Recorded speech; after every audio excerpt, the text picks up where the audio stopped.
abantu babiri bananirwa kubana bate?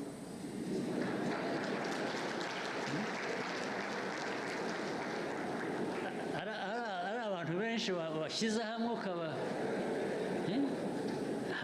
ariko babiri erega abantu baranihanganirana.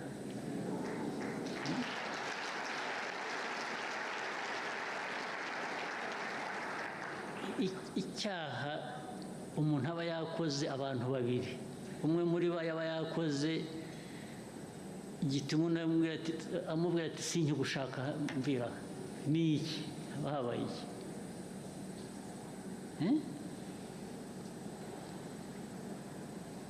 ariko niba cyanabaye kirashoboka ko cyaba gihari, ariko se abantu ntibarebana mu maso bakaganira bakavuga ati ibyo bintu ntukwiriye, ntuzasubire, ndetse n'ejo yasubira bakafata ariko ubushize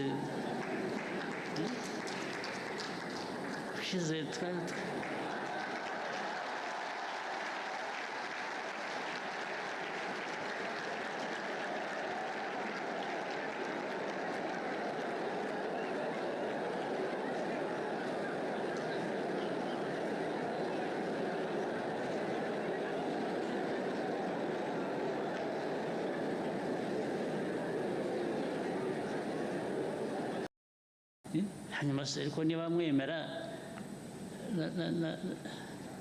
Imana, mwemera n'amasengesho, byo mwabisengeye da,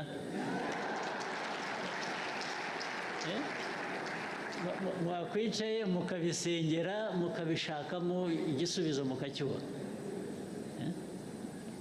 niba mutabeshye koko.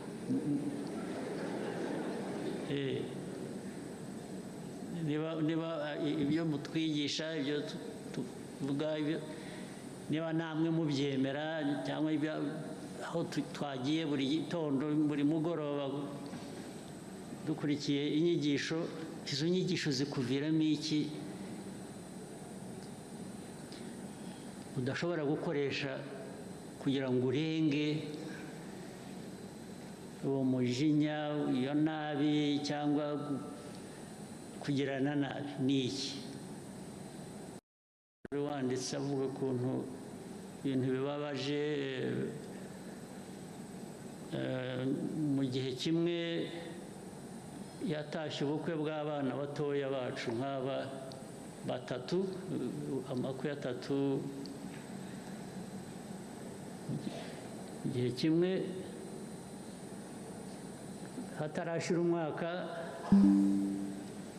abo bana bose bari batanye.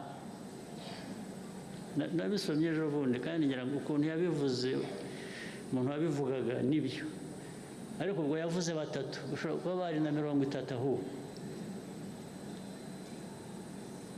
Bana barashakanye, ababyeyi babo barabashyingiye, ndetse babafashije no barabubakiye, babahaye, basangiye ibyo bafite.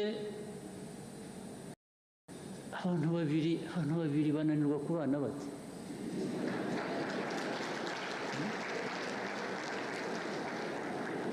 ari abantu benshi bashyize hamwe ukaba ariko babiri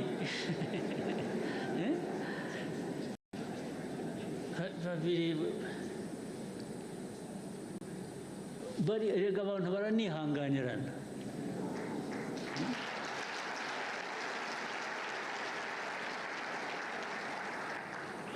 Icyaha umuntu aba yakoze abantu babiri, umwe muri bo yaba yakoze gituma amubwira ati sinkigushaka mvira, ni iki?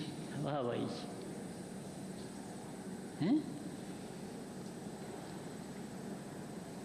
ariko niba cyanabaye kirashoboka ko cyaba gihari, ariko se abantu ntibarebana mu maso bakaganira bakavuga ati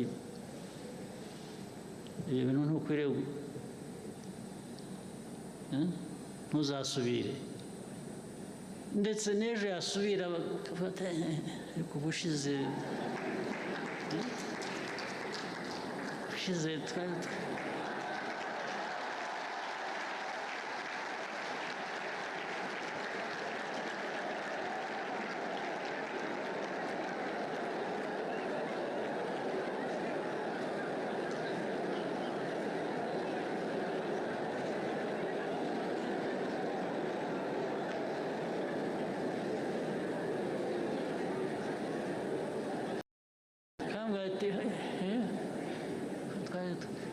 bityo bityo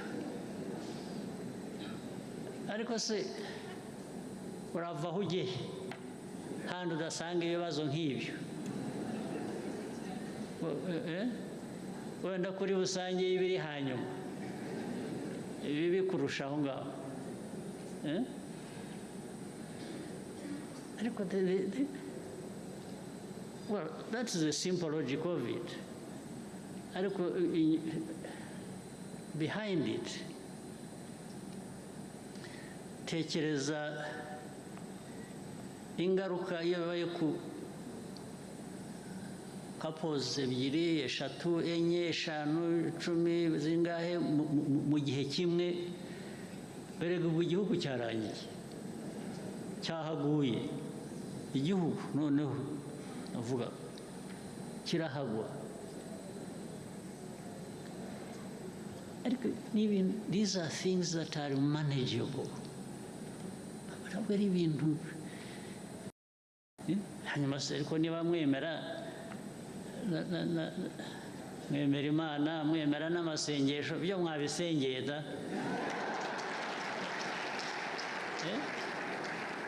mwakwicaye mukabisengera mukabishakamo igisubizo mukacyubona niba mutabeshye koko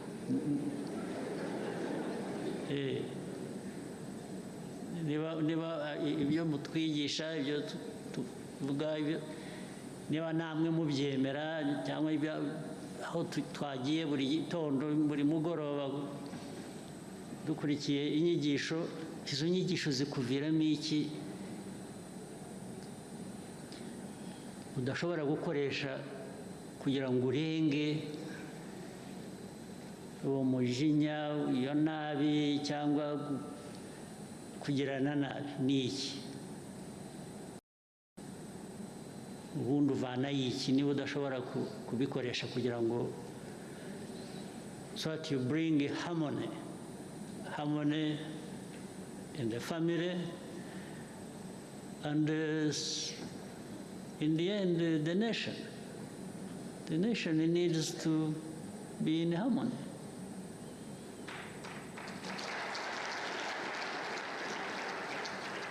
Ibyo rero bijyanye n'uburemere twikorera buri muntu wese, every individual